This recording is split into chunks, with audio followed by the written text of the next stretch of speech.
My name is Destiny, and I never imagined that the deepest betrayal of my life wouldn't come from strangers, or even from enemies, but from the very people who gave me life.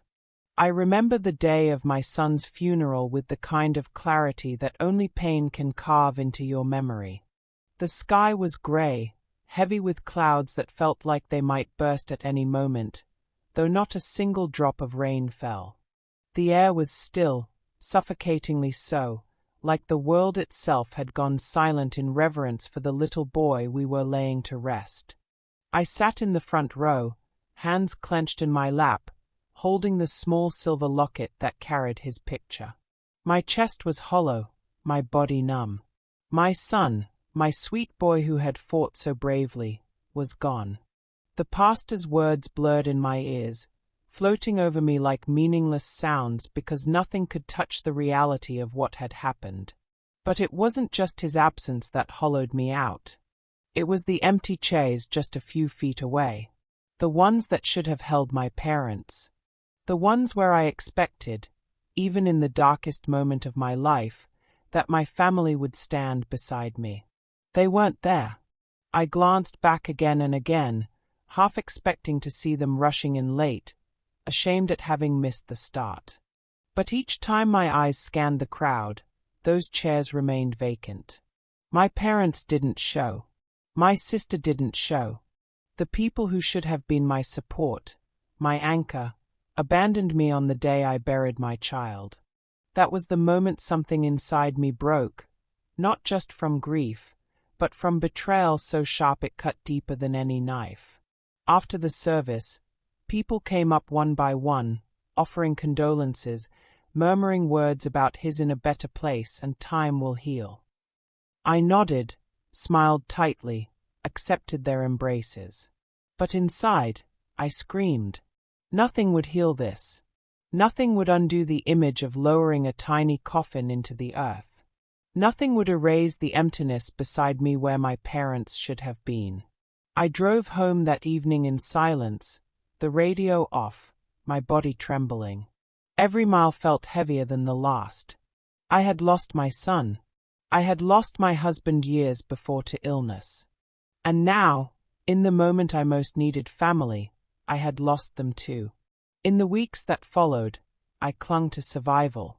I woke up, forced myself to eat, stared blankly at the walls. Sometimes I sat in my son's room for hours, holding his stuffed dinosaur, breathing in the faint smell of him that still lingered on his blankets. Nights were worse.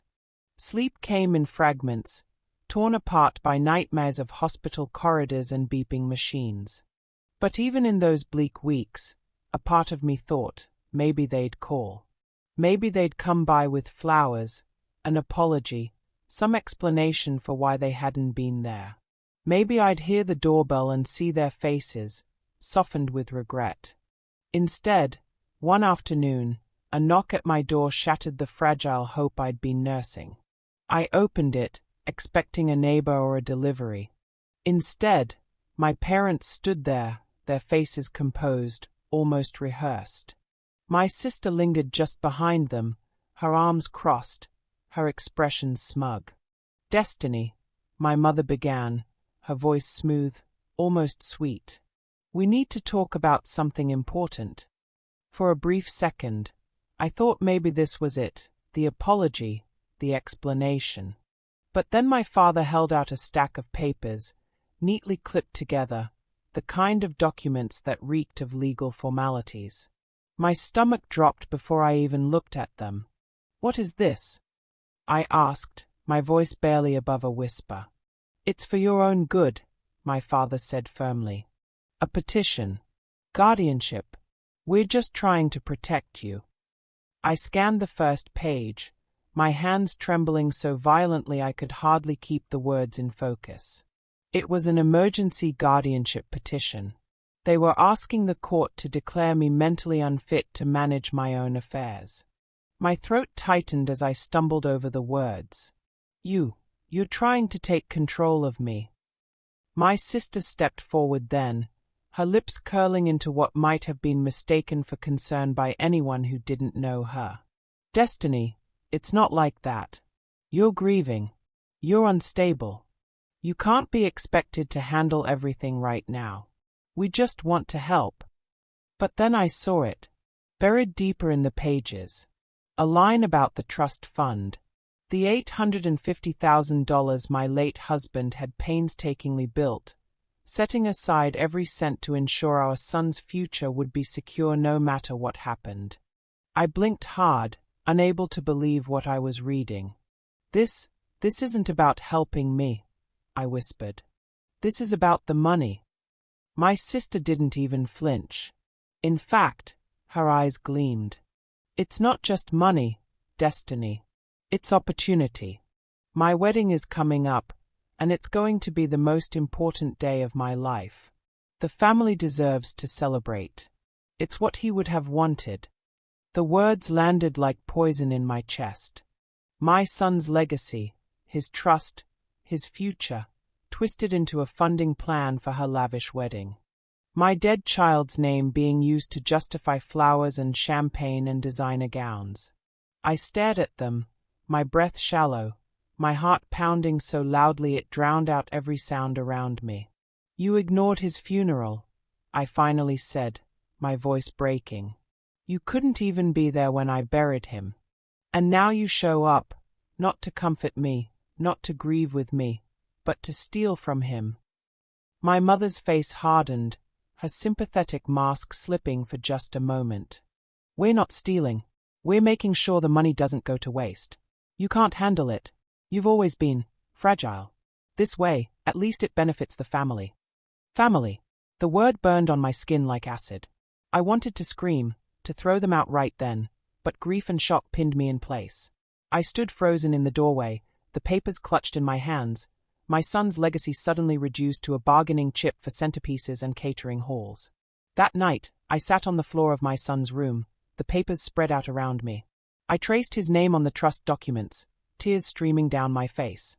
My late husband's handwriting still lingered in notes and letters, his determination to protect us even in death. And now the people I should have trusted most were trying to strip it all away. It was then, in the quiet of that room, that something shifted inside me. I wasn't just grieving anymore. I was angry, furious. And beneath that rage, a spark of determination flickered. They thought I was fragile. They thought I would crumble. But they were wrong. For my son. For his memory. For his legacy. I would fight. The morning after my parents delivered those papers, I woke with a heaviness I hadn't felt since the hospital, when doctors had whispered about slim chances and I'd prayed until my knees ached. That day, I'd lost hope for my son's life. This time, I realized, I was fighting for his memory, his legacy, and my own dignity. But my parents weren't the type to back down. If anything, their absence at the funeral was proof. They didn't act out of shame or hesitation. They acted out of calculation. And they had a plan. It started with small, carefully chosen words meant to chip away at me. You're grieving, my mother said over the phone, her voice honeyed but sharp underneath. You can't be expected to make rational decisions right now. You've been unstable since you were a child, my father added when I refused to sign anything. Always too emotional. Too dramatic. That's why we need to step in. You can't handle this alone. My sister, of course, played her role with practiced ease. Think about the bigger picture, Destiny. We're a family. The money isn't just yours. It could help all of us. My wedding is part of that. It's a celebration of our family's future. You wouldn't want to stand in the way of that, would you? I wanted to laugh in her face, but the words hit like hammers. Not because they were true, but because they were so familiar. Growing up, I was always the burdened child. Too sensitive, too anxious, too much trouble. My sister, on the other hand, was perfect. The golden one. Straight A's, prom queen, college acceptance letters plastered on the fridge. I learned early that in my family's eyes, she could do no wrong, and I could do nothing right. Every mistake I made was magnified. Every achievement I reached was dismissed. When I cried, I was unstable. When I spoke up, I was dramatic. When I succeeded, I was lucky. And when I failed, it was proof I was exactly who they always said I was, weak. And now, in the wake of my son's death, they were weaponizing every scar they had ever left on me. The gaslighting was relentless. They brought up the time I'd fainted in the hospital after days of no sleep. Proof, they said, that I was too fragile to handle pressure. They mentioned how I'd withdrawn after my husband's death, evidence, apparently, of chronic instability. They even twisted my grief for my son into a flaw. "Look at you," my mother said once, her eyes scanning me like a specimen under glass. "You can barely function. How can you possibly manage that kind of money?" But what they didn't realize was that I wasn't alone anymore. I had allies. It started with my late husband's parents, my son's grandparents on his father's side. They weren't wealthy, they weren't powerful, but they were present. They had sat beside me at the funeral, holding my hands when I thought I might collapse. They brought meals, checked in, reminded me that family wasn't just blood, it was choice, commitment, and love. When I told them about my parents' scheme, I expected judgment. Instead, my father-in-law slammed his fist on the table. "Over my dead body will they take what my son built for you and our grandson?" Then there was Marjorie. She wasn't family by blood, but she had been my mentor when I was a scared young mother trying to navigate hospitals, specialists, and the crushing weight of medical bills. A retired nurse, she had stepped into my life when I felt completely alone, offering advice, comfort, and sometimes just a shoulder to cry on. When she heard about my parents' petition, her eyes narrowed in that way only seasoned nurses could manage. "They picked the wrong woman to bully. You're stronger than you think, Destiny." And finally, there was my lawyer, a quiet, deliberate man recommended by Marjorie's son. He listened without interruption as I explained everything, his pen scratching across a yellow notepad. When I finished, he leaned back and said simply, "We'll fight this. But you need to be ready. They're going to come after you hard." He was right. The smear campaign started soon after. Whispers in the community, spread by concerned relatives. Suddenly, old acquaintances were hearing that I was losing it. That grief had tipped me over the edge. That maybe my parents were right, that maybe I wasn't fit to handle responsibility. It was like watching my own narrative slip out of my hands and get rewritten by people who never cared about me in the first place. And my sister, she relished every moment. One evening, she came by under the guise of checking on me. But her tone was anything but gentle. She wandered my home, looking around with thinly veiled judgment. "You know, Destiny, this house could really use some repairs. You're letting it go. If Mom and Dad take control of the trust, they could help you fix all this up. You'd actually benefit too." I bit my tongue until I tasted blood, forcing myself not to scream. But when she saw my silence, she pushed harder. "You were always the problem," she spat, her mask slipping just enough to show the venom underneath. "You always took and never gave back. Maybe now you can finally do something useful for this family. Maybe now you can pay us back." Her words echoed long after she left, bouncing off the walls of my empty home. For hours, I sat there, shaking, replaying every syllable. But what she didn't know was that I had recorded her. My lawyer had suggested it after our first meeting. If they show their true motives, capture it. We'll need proof. So when my sister's anger boiled over, my phone sat hidden on the kitchen counter, capturing every word. It was a small victory, but it felt like breathing air for the first time after drowning. Still, the pressure mounted. Nights became battlegrounds between fear and determination. I'd wake in a sweat, hearing my parents' voices telling me I wasn't enough, that I couldn't win, that I would lose everything. But then I'd walk into my son's room, touch the locket on his dresser, and remind myself, this fight wasn't just for me. It was for him. The night before the court hearing, I sat at my kitchen table surrounded by documents, photos, and letters from my husband. My lawyer had prepared meticulously, my allies had agreed to testify, but doubt still gnawed at me. What if the judge believed them? What if the recordings weren't enough? What if the trust, the last tangible piece of my son's legacy, slipped through my fingers? I closed my eyes and whispered to my son, as though he was still tucked in bed upstairs. "I promise you, baby. I promise I'll keep this safe. I won't let them erase you. I won't let them take what's yours." In that moment, a quiet strength settled over me. Not the absence of fear, but the presence of resolve. Tomorrow, the battle would begin. And I was ready. The weeks leading up to the hearing were some of the darkest of my life. It wasn't enough for my parents and sister to file a petition. They had to wage war on my spirit. Every phone call, every visit, every rumor whispered in my community was another blow meant to break me before the courtroom doors ever opened. It started with subtle digs, framed as concern. "Destiny, you've been crying too much. People are worried," my mother said, her tone dripping with pity. "That's not healthy. It shows you're not coping." You forget things, my father added in one conversation. Like last week, you misplaced your keys. You're falling apart. And my sister, always the actress, leaned into her role of the selfless savior. Look, I don't want to fight with you. But honestly, if you let Mom and Dad take over, it'll save you from all this stress. Don't you want peace? Peace. Their version of peace meant surrender. But when their words didn't sway me, they escalated. The gaslighting sharpened into outright attacks.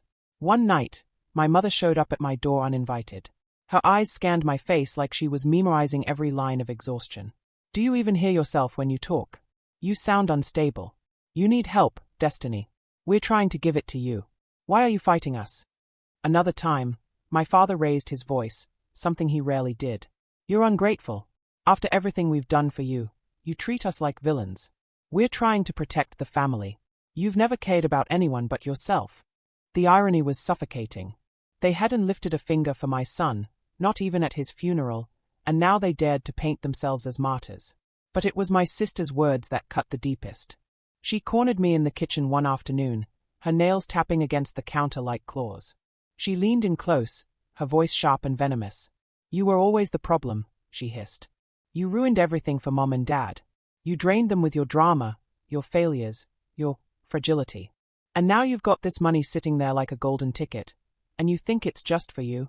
No, it's for all of us. For me, for my wedding, for this family's future. And you're not going to stop it.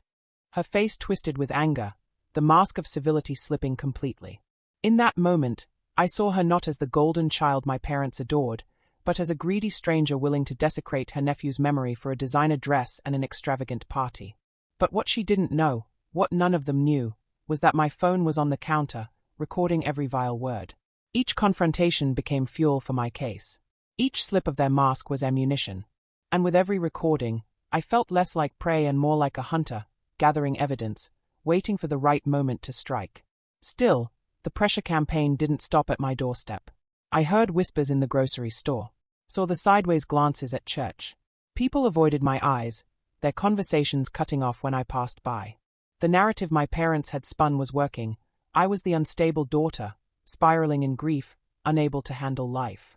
Even some of my acquaintances began to pull away. Maybe they are right, one neighbor murmured. It might be for the best if your parents helped with the trust.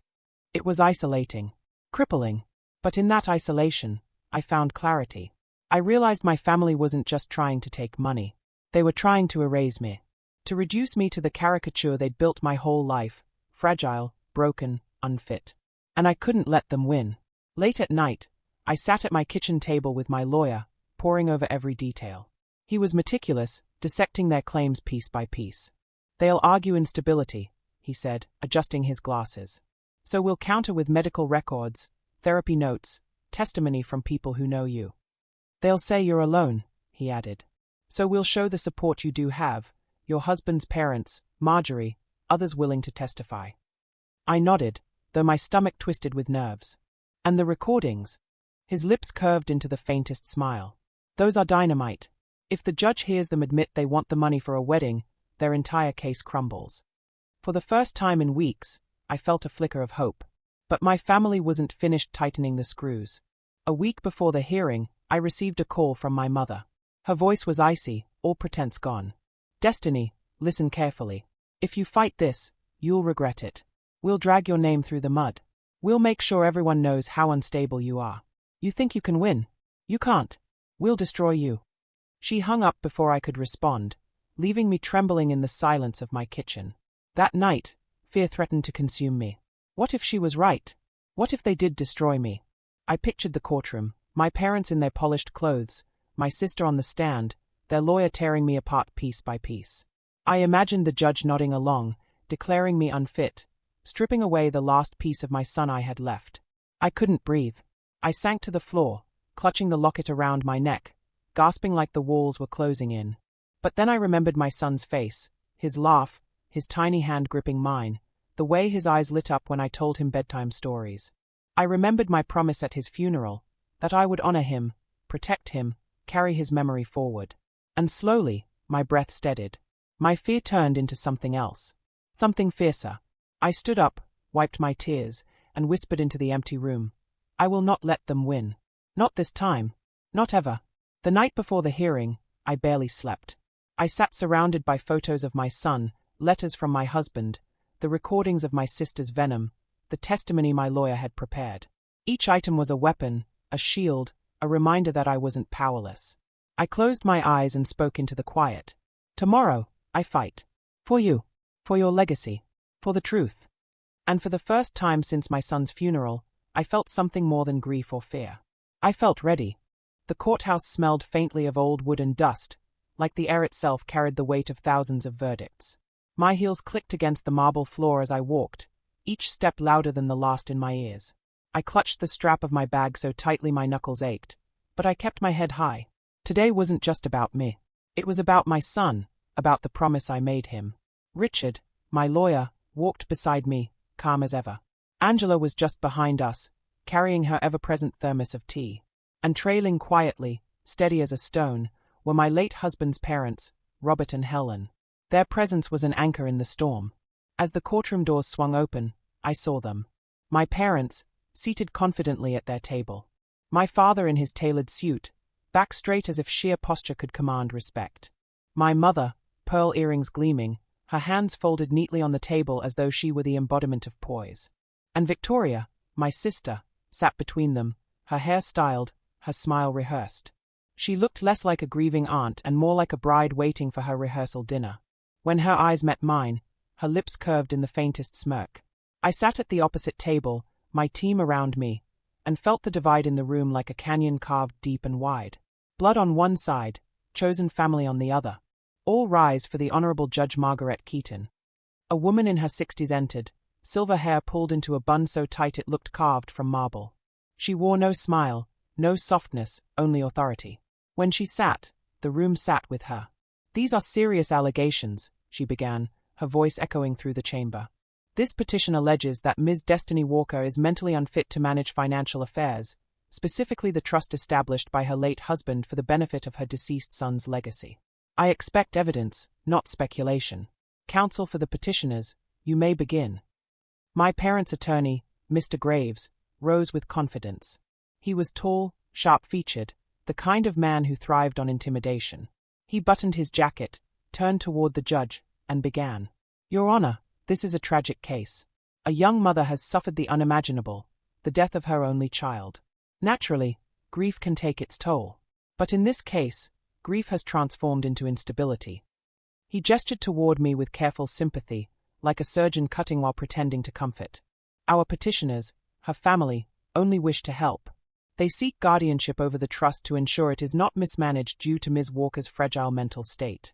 He began listing evidence, missed appointments, because I was at my son's hospital bedside, emotional breakdowns, because my child was dying, financial strain, because I sacrificed everything for my son's care. And then came the witnesses. Melissa, my former friend, walked to the stand. She wouldn't even look at me. Destiny would call me at 3 in the morning, hysterical about Caleb's treatments. She was paranoid, convinced doctors were hiding things. She was obsessive. Each word was a knife, twisting old wounds. I remembered those nights, the fear, the desperate need to save my son, reaching out to someone I thought I could trust. And now here she was, using my cries for help as evidence of madness. Next, my mother took the stand. She dabbed at tears that fell on cue. "We've watched our daughter spiral. She refuses to let us help. She isolates herself. This isn't about money, Your Honor. This is about protecting her." Her performance was flawless. I could see the judge's expression soften, and dread coiled in my gut. Then Victoria. She spoke with practiced grief. "I just want what's best for my sister. I want her to have relief. The money could help the family. It could bring stability, pay off debts, and yes, help me start my marriage on a strong foundation. Isn't that what he would have wanted? For us to be secure?" Her audacity was breathtaking. She twisted the legacy of my son into a dowry for herself, daring to say it was his wish.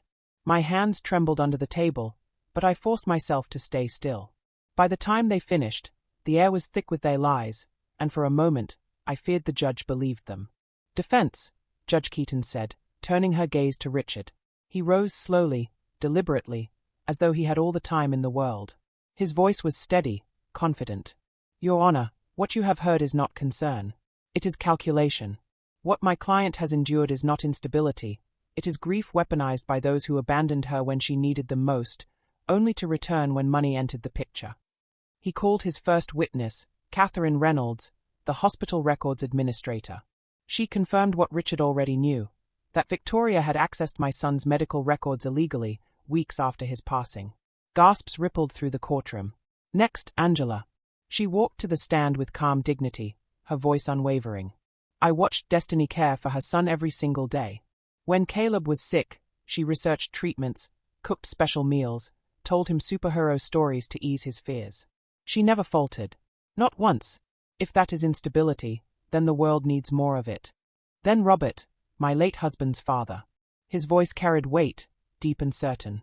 My son established that trust for one purpose, his child's care and legacy. And if the unthinkable happened, he told me himself, Dad, Destiny gets everything. She sacrificed everything for him. That was his will, and we will honor it. The judge leaned forward, her sharp eyes flicking toward my parents. The tide was turning. Your Honor, Richard said, I have 2 more exhibits. He pressed play on his laptop. Victoria's voice filled the courtroom. You were always the problem. The disappointment. Now it's time you did something useful for this family. That money isn't for you, it's for me. For my wedding. For all of us. My mother's face went pale. My father stiffened. Victoria's cheeks flushed crimson. The room erupted in whispers. But Richard wasn't finished. He played the second recording, the coffee shop meeting. My mother's voice. Once the guardianship is approved, we can settle Victoria's mortgage situation. Victoria, and the beach house repairs. The contractor needs $50,000. My father, once we have guardianship, we can use the money however we want. Destiny won't have any say.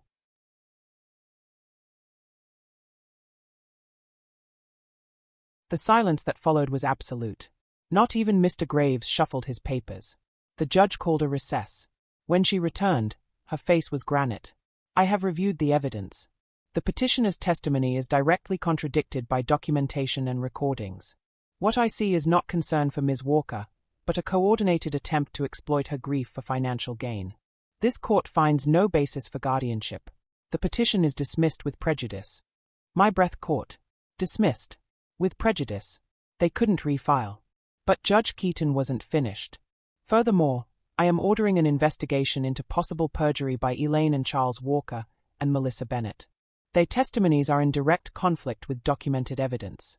A restraining order is granted, effective immediately, prohibiting all petitioners from contacting Ms. Walker or interfering with the trust. Gasps filled the room again. My mother's tears were real now. My father's jaw was tight, his face grey. Victoria looked as though someone had ripped the floor from under her. And me. For the first time in months, I felt the weight lift from my shoulders. As the gavel struck, Richard leaned toward me and whispered, You did it. Justice was served. Angela's hand closed over mine. Caleb would be so proud. I touched the locket at my throat, whispering silently to my son, We won, buddy. We kept our promise. As we left the courtroom, reporters swarmed, cameras flashing. A month ago, I would have hidden my face. But today, I straightened my back and spoke clearly. Today wasn't about money. It was about protecting my son's legacy. And we proved that love is stronger than greed. The microphones lowered, the cameras clicked, but none of it mattered.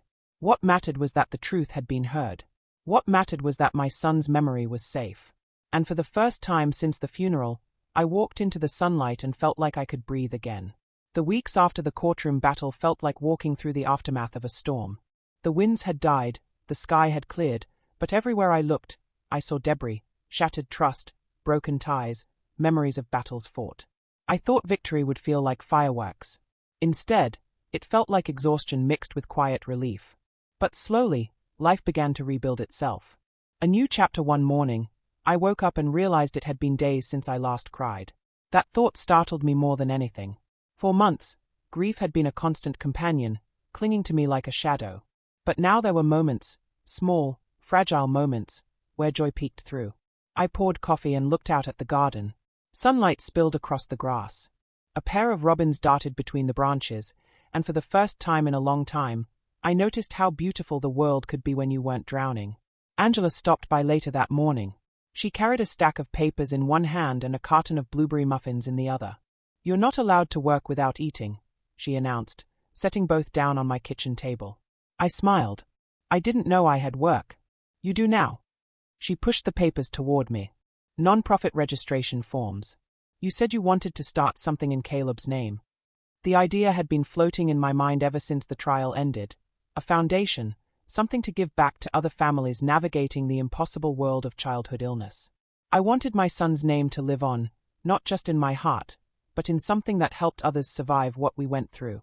Caleb's Light Foundation, I whispered, tracing the words we had written at the top. Angela squeezed my hand. It's perfect. That night, I sat at my desk with the locket around my neck and filled out every line of those forms. It wasn't just paperwork, it was a promise. My son's story would not end in a courtroom. Building chosen family in the months that followed, I watched something remarkable happen. The people who had stood by me during the storm became more than friends. They became my family. Robert and Helen, my late husband's parents, came by every Sunday without fail. Helen would cook too much food, insisting I looked thin, while Robert fixed things around the house I didn't even know were broken. One evening, I walked into the living room and found Robert repairing a toy truck Caleb used to love. He polished it until it gleamed, then set it carefully on the shelf. He loved this one, he said softly, his voice breaking. And in that moment, I realized grief had bound us together as much as love ever could. Angela was there too, always. She became the sister I had never truly had. She didn't just help with the foundation paperwork, she helped with everything. When I broke down halfway through writing the mission statement, she was the one who wrapped me in a blanket and said, "Cry it out. Then we'll finish together." And Richard, my lawyer, surprised me by becoming a friend outside the courtroom. He checked in often, sometimes under the guise of legal updates, but I knew it was more than that. He cared, not just about the case, but about me finding a way forward. Together, they formed a circle of safety around me, a chosen family stitched together by loyalty instead of blood. The funeral I needed months after the courtroom showdown, I realized there was something unfinished. Caleb's memory had been honored, yes, but I had never truly said goodbye the way I wanted. His funeral had been small, quiet, overshadowed by my parents' absence and betrayal. It had felt less like a celebration of his life and more like a wound. So I planned another one. Not a funeral, exactly. A memorial. A day to honor Caleb properly. We held it at the park where he used to love chasing kites. Autumn leaves blazed orange and red, drifting down in the crisp breeze. I set up a table with his favorite snacks, apple slices with peanut butter, chocolate chip cookies, little cartons of chocolate milk. People came. Neighbors. Teachers. The nurse who had cared for him in the hospital. Angela, Robert, Helen, Richard. Even a few of Caleb's classmates, holding hands with their parents, carrying drawings they had made of him. We shared stories. We laughed more than we cried. At the end, we released dozens of white balloons into the sky, each carrying a handwritten note. Mine simply said, "You are my sunshine. Always." As I watched the balloons drift higher and higher, I felt something loosen in my chest. For the first time, goodbye didn't mean letting go. It meant carrying forward. Reflection at the grave. A week later, I went alone to Caleb's grave. I knelt down, brushing away the leaves, and placed a small plaque I had ordered. It read, "Caleb Walker. Forever loved. Forever light." I sat there for a long time, the silence wrapping around me like a blanket. "Hey, buddy," I whispered. "We did it. They tried to take your legacy, but we stopped them. We made sure your name stands for something good." My hand rested on the cool stone. "I'm starting a foundation in your honor. It'll help other kids who are sick, and their parents who feel as scared as I did. You'll be the reason they don't give up." Tears slipped down my cheeks, but this time they weren't heavy. They were soft, like rain on parched earth. I thought losing you meant losing myself. But I see now, that's not true. Loving you made me stronger. It made me fight. And I promise, every good thing I do from here on out, I'll do it for you. The wind rustled through the trees, carrying with it the faint sound of children laughing somewhere in the distance. For a moment, I let myself imagine it was Caleb. I smiled through the tears. "I'll carry your light, always." Final reflections. Looking back, I see now that blood doesn't make a family. Loyalty does. Love does. My parents and sister chose greed over compassion, and in doing so, they lost me forever. That used to feel like tragedy. Now, it feels like release. I don't need people who see me as a resource to be drained. I need people who see me, who stand with me when the world collapses. And I have that. Angela, Robert and Helen. the community we're building through Caleb's Light Foundation. I've learned that grief never leaves you, it simply changes shape. It becomes something you carry, something that shapes you. And if you let it, it can become the fuel to do something beautiful. My son's life was too short, but it was bright. And now, through this foundation, through the love we share, through every person his story touches, his light will never dim. As I walk forward into this new chapter, I hold that truth close: love is stronger than greed, and legacy is built not from money, but from memory and meaning. And that's how I'll honor him. Always. And that's my story. What do you think? Were my parents and sister completely out of line, or do you think greed blinded them beyond repair? If you were in my shoes, would you ever forgive family members who betrayed you like this, or do you believe some bonds should stay broken forever? I'd love to hear your thoughts in the comments below. If you enjoyed this story, make sure to give it a thumbs up, subscribe to the channel, and hit that notification bell so you never miss a new upload. Thanks for listening, and remember, sometimes the greatest betrayal teaches us the strongest lessons. Until next time, stay strong, stay kind, and I'll see you in the next story.